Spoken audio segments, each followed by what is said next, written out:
Good evening বন্ধুরা, welcome back to my channel. চলে এসেছি আবার তোমাদের সামনে একটি ছোট্ট ভিডিও নিয়ে বন্ধুরা। আজকে এত মনটা খারাপ না, জানো তো। আগে তোমাদেরকে বলে নিই, তোমরা যে যেখান থেকে আমাদের ভিডিওটা দেখবে, তোমাদের সবাইকে স্বাগত, অনেক অনেক ভালোবাসা। আম, বন্ধুরা, আজকে মানে কয়েকদিন ধরে একটা ভিডিও করার চেষ্টা করছি। সেটা হচ্ছে আমার ফ্ল্যাটের ব্যালকনিতে একটা পায়রা মানে দুটো ডিম পেড়েছিল, সেটা আমি তুলেছি। মানে পায়রাটাও ভিডিও করেছি, ডিম দুটোরও ভিডিও করেছি। আমি ভেবেছি যে ডিম দুটো থেকে যখন বাচ্চা ফুটবে সেইগুলো তোমাদের সাথে শেয়ার করব।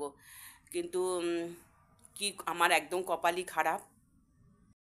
খারাপ বন্ধুরা, আমি মানে পায়রাটা কি যে মনে করলো। আসলে কি, আমরা তো সবসময় তো ওই ব্যালকনিতে যাচ্ছি, যাতায়াত করি, জামা কাপড় মেলছি, অন্য কোনো কারণে আমরা ওইখানে যাচ্ছি, একটু দাঁড়াচ্ছি। হয়তো পায়রা মাটা হয়তো ভেবেছে, মানে ও হয়তো ভয় পাচ্ছে যে আমি এখানে যদি বাচ্চা দিই, হয়তো সেই বাচ্চাগুলোকে আমরা হয়তো কিছু ক্ষতি করতে পারি। ওর একটা মা তো, ওর একটা মাথার মধ্যে সেটাই চলে যায়। সেই জন্য ও কী করেছে বলো তো, ডিম দুটোকে নিয়ে অন্য কোথাও চলে গেছে। যে খড়কুটো নিয়ে এসেছিলো সেইগুলোকে সব নিয়ে চলে গেছে। জন্য আমার এত দুঃখ হচ্ছে না যে আমি আমার বাড়িতে মানে পায়রা বাচ্চা দেবে, মানে এত আনন্দে ছিলাম যে আমার বাড়িতে বাচ্চা প্রসব করবে পায়রা। আমার সেই আনন্দে আমি ভীষণ আনন্দ হয়েছিল আমার। কিন্তু যখন ডিম দুটোকে নিয়ে চলে গেল না, আমার ভীষণ মন খারাপ হয়ে গেল। আর তোমাদেরকেও দেখাতে পারলাম না, জানো তো। মানে যতটুকুন আমি তুলেছি সেই যতটুকুই তোমাদেরকে ভিডিও করে দেখাচ্ছি।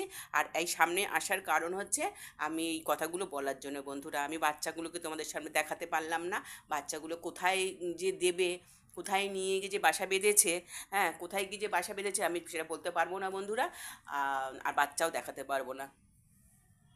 তাহলে আর কি বলবো বন্ধুরা, এখানে রাখছি। তোমরা দেখো, ডিম দুটো দেখো, পায়রাটাকে দেখো।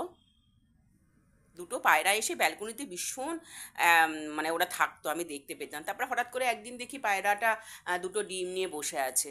তা আমি ভাবলাম যে একটু ভিডিও করে রাখি, আমার বন্ধুদের সাথে শেয়ার করব। কিন্তু সেই শেয়ার তো আর করা হলো না। যতটুকু শেয়ার করেছি ততটুকু তোমাদেরকে দেখিয়ে দেবো। ঠিক আছে, টাটা। দেখো, ভালো লাগবে।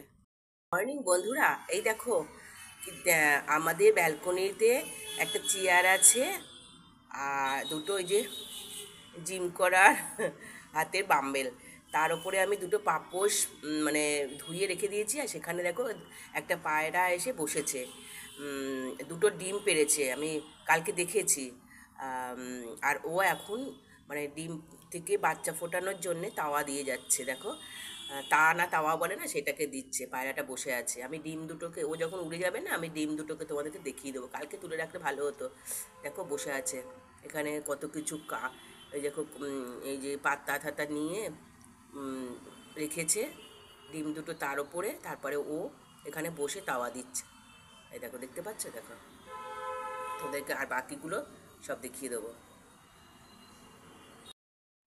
এই দেখো বন্ধুরা, পায়রাটা উড়ে গেছে। এই দেখো ডিম দুটো কিরকম খড়কুটো নিয়ে রেখেছে, দেখো পায়খানা করে রেখেছে, লোম উড়ে পড়েছে। আর ডিম দুটো দেখো এখানে রয়েছে। এই ডিম দুটো দিয়ে আসে আর তাওয়া দেয়, দিয়ে দিয়ে আবার উড়ে যায়। আর যখন বাচ্চা ফুটবে তোমাদের সাথে শেয়ার করব। ঠিক আছে বন্ধুরা, এই দেখো ডিম দুটো।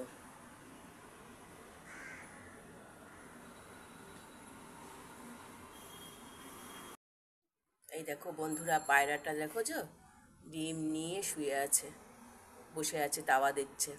কবে বাচ্চা ফুটবে কি জানি না।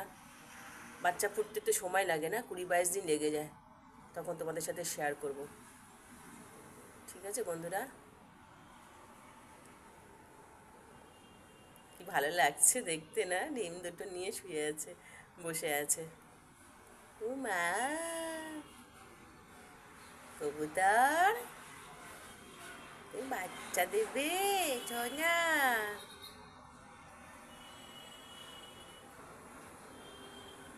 বন্ধুরা কিরম ভয় পাচ্ছে জানো তো। আমি একটু খাবার দিয়েছিলাম, বিস্কুটের গুঁড়ো দিতেই ও কিরম ভয় পেয়ে গেল। কিরম ভয় পেয়ে গেল, দেখো আওয়াজে ভয় পেয়ে গেল। বসে পড়ো, বসে পড়ো, ওখানে বসে পড়ো। পায়রা তুমি ডিমের তলায় বসে পড়ো, বসে পড়ো, বসো।